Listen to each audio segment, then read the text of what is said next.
Hello, welcome back to Story Time with Eric Zimmer. Where we last left off in Danny the Champion of the World, Danny's father was found in a pit and he had broken his ankle. Danny managed to take him home, and now we're about to meet his doctor friend, William's doctor friend, Doc Spencer. So, you ready? Alright, let's begin.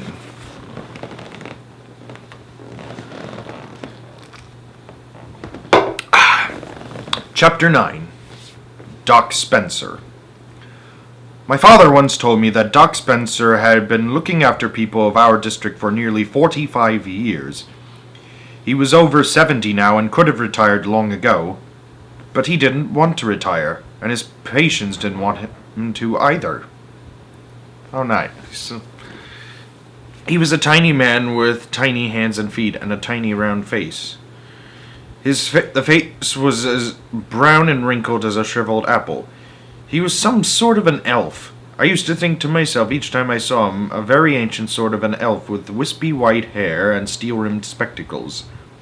A quick, clever little elf with a swift eye and a flashing smile and a fast way of talking. Nobody feared him. Many people loved him, and he was especially gentle with children. "Which ankle?" he asked. "The left one," my father said. Doc Spencer knelt on the floor and took from his bag a pair of large scissors. And then, to my astonishment, he proceeded to slit the cloth of my father's left trouser leg right up to the knee. He parted the cloth and looked at me at the ankle, but he didn't touch it. I looked at it too. The foot seemed to be bent around sideways, and there was a huge swelling below the ankle bone.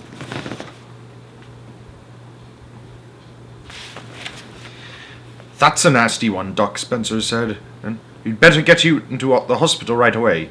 May I use your phone?" He called the hospital and asked for an ambulance.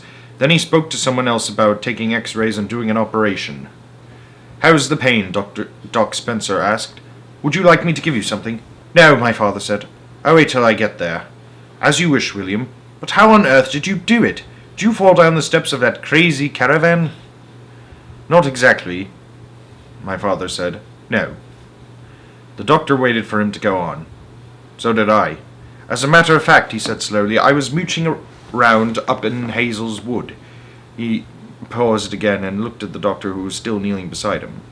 "Ah," the doctor said. "Yes, I see.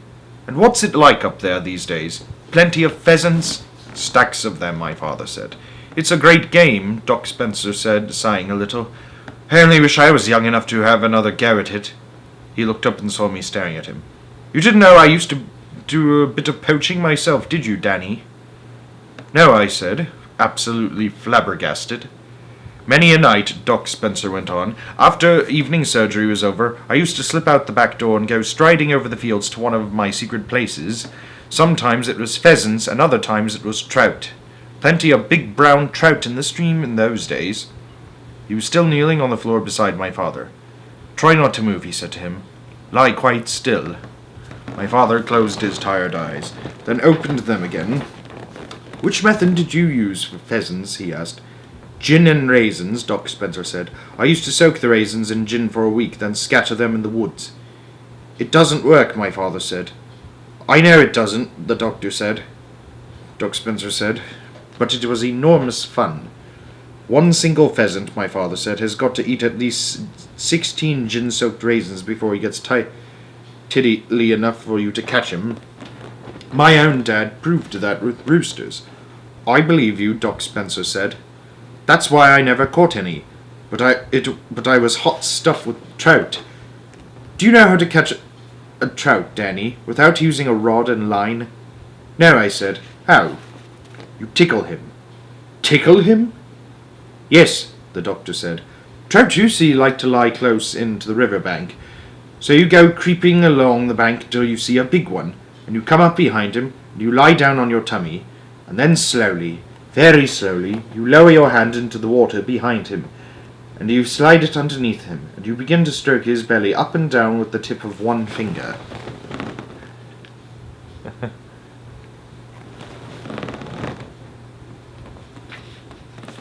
Will he really let you do it? I asked. He loves it, the doctor said. He loves it so much he sort of dozes off, and as soon as he dozes off, you quickly grab a hold of him and flip him out of the water onto the bank. That works, Dad, my father said. But only a great artist can do it. I take my hat off to you, sir. Thank you, William, Doc Spencer said gravely. He got up off his knees and crossed over to the door of the workshop and looked out to see if the ambulance was coming. By the way, he said over his shoulder, what happened up there in the woods? Did you step in a rabbit hole? It was a slightly bigger hole than that, my father said. Slightly bigger? What do you mean? My father began to describe how he had fallen into the enormous pit. Doc Spencer spun around and stared down at my father. I don't believe it, he cried. It's perfectly true. Ask Danny. It was deep, I said. Horribly deep. It was deep.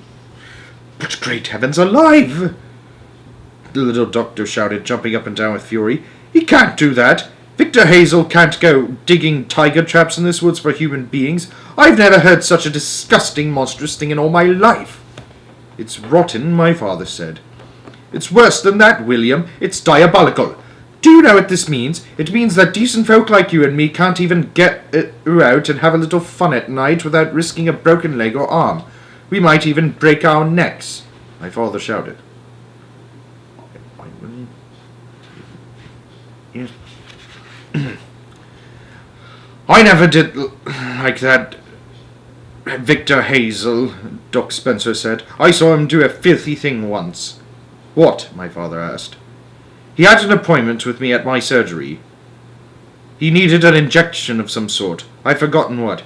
Anyways, just by chance, I was looking out the window as he drove up to my door in his whacking great Rolls Royce.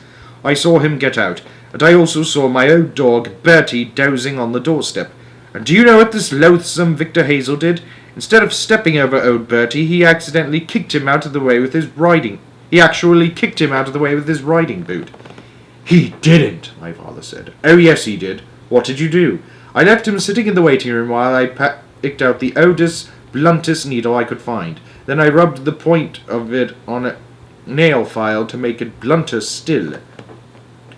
By the time I got through with it, it was a blunter than a ballpoint pen.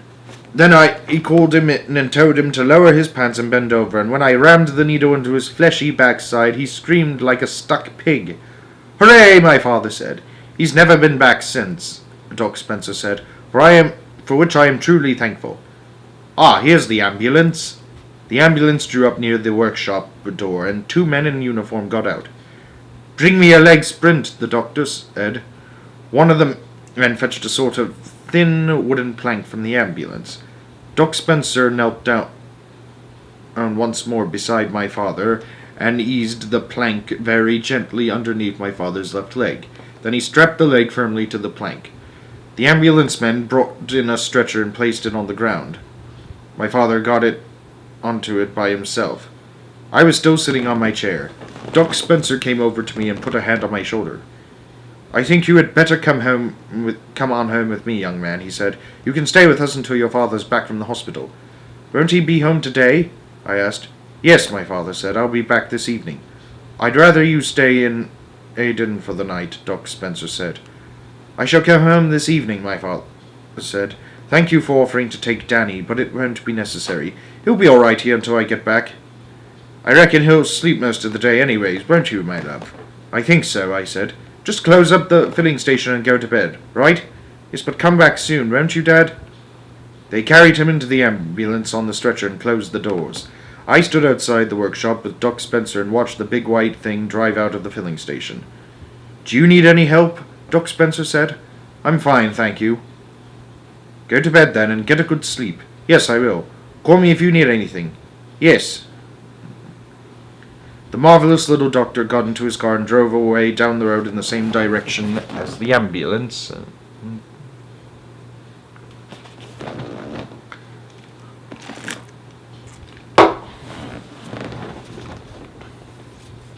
Chapter 10. The Great Shooting Party. As soon as the doctor had driven away from the filling station, I went into the office and got out the sign that said, "Sorry, closed." I hung it on one of the pumps. Then I headed straight for the caravan. I was too tired to undress. I didn't even take off my dirty old sneakers. I just flopped down on the bunk and went to sleep. The time was 5 minutes past 8 in the morning. More than 10 hours later, at 6:30 in the evening, I was woken up by the ambulance men bringing my father back from the hospital. They carried him into the caravan and laid him on the lower bunk. "Hello, Dad," I said. "Hello, Danny. How are you feeling?" "A bit woozy," he said, and he dozed off almost immediately. As the ambulance men drove away, Doc Spencer arrived and went into the caravan to take a look at the patient. "He'll sleep until tomorrow morning," he said. "Then he'll wake up feeling fine." I followed the doctor out to his car. "I'm awfully glad he's home," I said. The doctor opened the car door, but he didn't get in. He looked at me very sternly and said, "When did you last have something to eat, Danny?" "Something to eat?" I said. "Oh, I had, Suddenly I realized how long it had been. I hadn't eaten anything since I had supper with my father the night before. That was nearly 24 hours ago. Doc Spencer reached into the car and came out with something huge and round and wrapped up in wax paper. "My wife asked me to give you this," he said. "I think you'll like it. She's a fine cook." He pushed the package toward me, and he jumped into the car and drove quickly away. I stood there, clasping the big round thing tightly in my hands. I watched the doctor's car as it went down the road and disappeared around the curve, and after it had gone, I still stood there watching the empty road. After a while, I turned and walked back up the steps into the caravan with my precious parcel. I placed it in the center of the table, but I didn't unwrap it.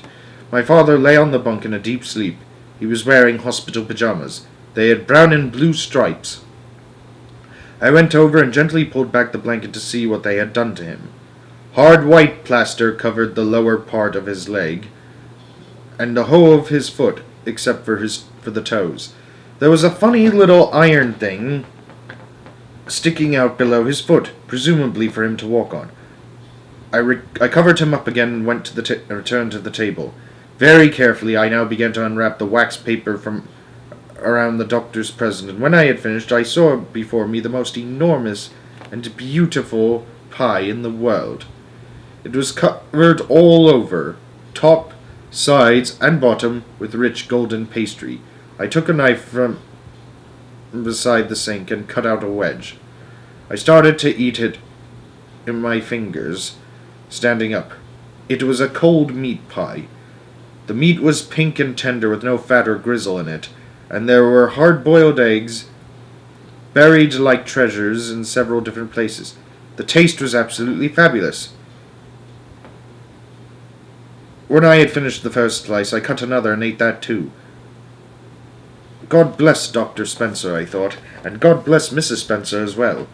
The next morning, a Monday, my father was up at 6 o'clock. "I feel great," I said. He started hobbling around the caravan to test his leg.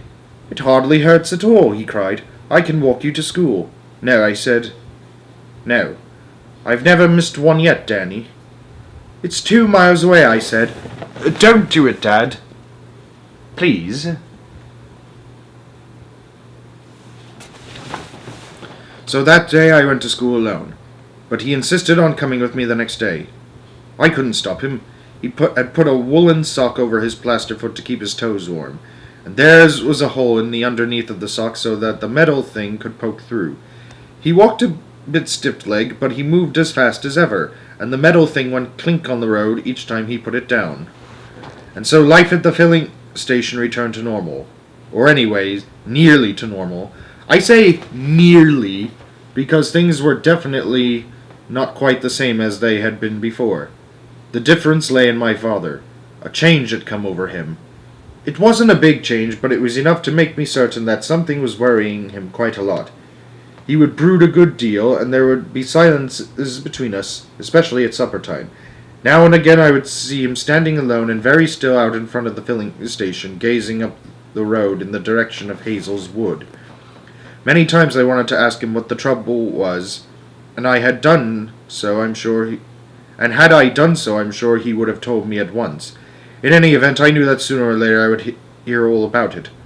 I hadn't long to wait. About 10 days after his return from the hospital, the two of us were sitting out on the platform of the caravan, watching the sun go down behind the big trees on the top of the hill across the valley. We had our supper, but it wasn't my bedtime yet. The September evening was warm and beautiful and very still. "You know what makes me so hopping mad?" he said to me all of a sudden. "I get up in the morning feeling pretty good. Then around 9 o'clock every single day of the week, that huge silver Rolls Royce comes swishing past the filling station. I see that great big bloated face of Mr. Victor Hazel behind the wheel. I always see it. I can't help it. And as he passes by, he always turns his head in my direction and looks at me. But it's the way he looks at me that is so infuriating. There's a sneer under his nose and a smug little smirk around his mouth. And although I only see him for 3 seconds, it makes me madder than mackerel. What's more, I stay mad for the rest of the day." "I don't blame you," I said. A silence fell between us. I waited to see what was coming next. "I'll tell you something interesting," he said at last.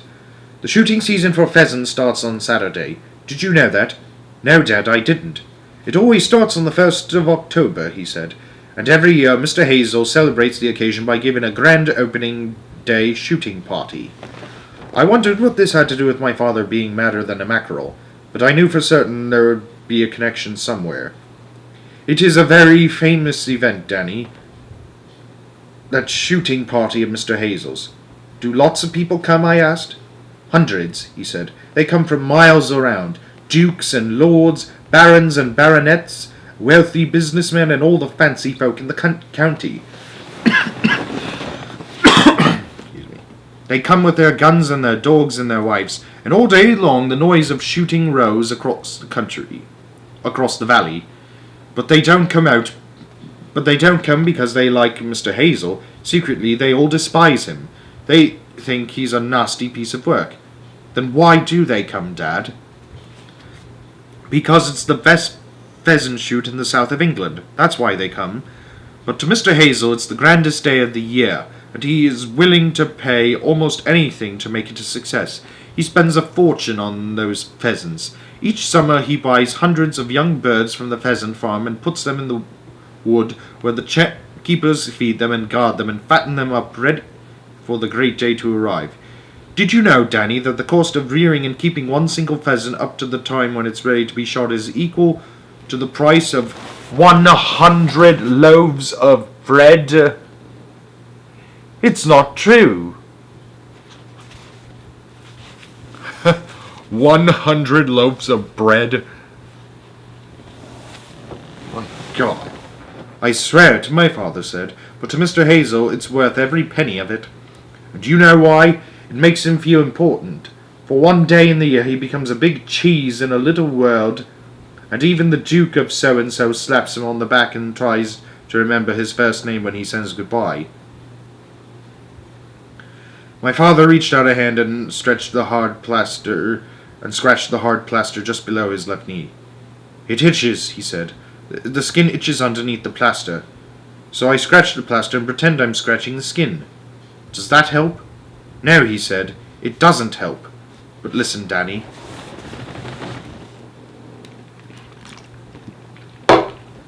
"Yes, Dad?" "I want to tell you something." He started scratching away again at the plaster on his leg. I waited for him to go on. "I want to tell you that I would dearly love to do what I would dearly love to do right now." Here it comes, I thought. Here comes something big and crazy. I could tell something big and crazy was coming simply from watching his face. "It's a deadly secret, Danny." He paused and looked carefully all around him. And although there was probably not a living person within 2 miles of us at that moment, he now leaned close to me and lowered his voice to a soft whisper.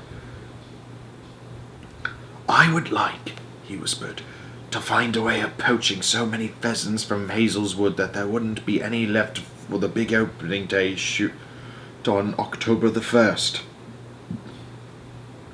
Dad, I cried. No! Shh, he said. Listen, if only I could find a way of knocking off a couple of 100 birds all in one go, then Mr. Hazel's party would be the biggest washout in history. 200? I said. That's impossible. Just imagine, Danny, he went on. What a triumph and what a glorious victory that would be. All the dukes and lords and famous men would arrive in their big cars, and Mr. Hazel would strut about like a peacock, welcoming them and saying things like, "Plenty of birds out there for you this year, Lord Thistlethwaite," and "Ah, my dear Sir Godfrey, this is a great season for pheasants, a very great season indeed." And then out they would all go with their guns under their arms, and they would take up their positions surrounding the famous wood, and inside the wood a whole army of hired beaters would start shouting and yelling and bashing away at the undergrowth to drive the pheasants out of the wood towards the waiting guns. And lo and behold, there wouldn't be a single peasant to be found anywhere, and Mr. Victor Hazel's face would be redder than a boiled beetroot. Now, wouldn't that be the most amazing and beautiful thing if we could pull it off, Danny? My father had gotten himself so worked up that he rose to his feet and hobbled down the caravan steps and started pacing back and forth in front of me. "Wouldn't it, though?" he shouted. "Wouldn't it be beautiful?" "Yes," I said. "But how?" he cried. "How could it be done?" "There's no way, Dad. It's hard enough getting just 2 birds up in the woods, let alone 200. "I know that," my father said. "It's the keepers that make it so difficult."